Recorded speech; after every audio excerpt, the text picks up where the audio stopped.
When we think of governmental budgets, our eyes glaze over. So boring, so complicated, but we're going to try to explain something to you. We're using Winston-Salem as an example, but this applies to every city, every county in the state.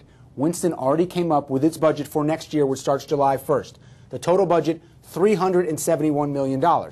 Now, as part of that budget, they expect $8 million, one slice of the pie, to come from the state. It does every year.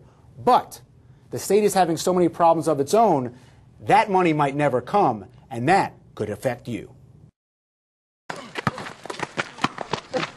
Kids playing basketball and jumping around on jungle gyms at a city rec center.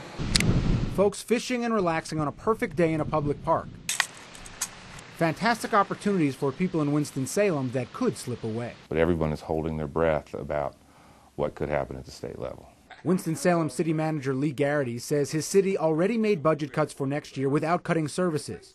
But the situation will change drastically if the state government keeps the money it usually gives back to the city. We'll have to go back and look at some really painful alternatives of either significantly reducing services to the public and or raising fees or taxes.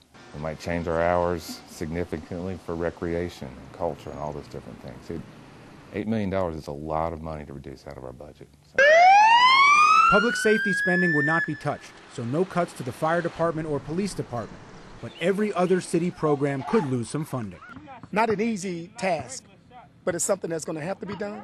Robert Miner understands the city's in a tough position, but he and his family depend on the Reynolds Rec Center. When you begin to go after where the youth are going to be at, I think you're going to compound the problem in that the youth are going to find ways to burn that energy one way or two. Mr. Garrity and other city officials had one simple message when they went to the state capitol on Wednesday. We understand you have the same economic problems that we have, but take care of your problem without passing it on to us, please. And it could be a while before we find out if the state listens to the cities and the counties. The state might not come up with its own budget until July or August. Guys, back to you.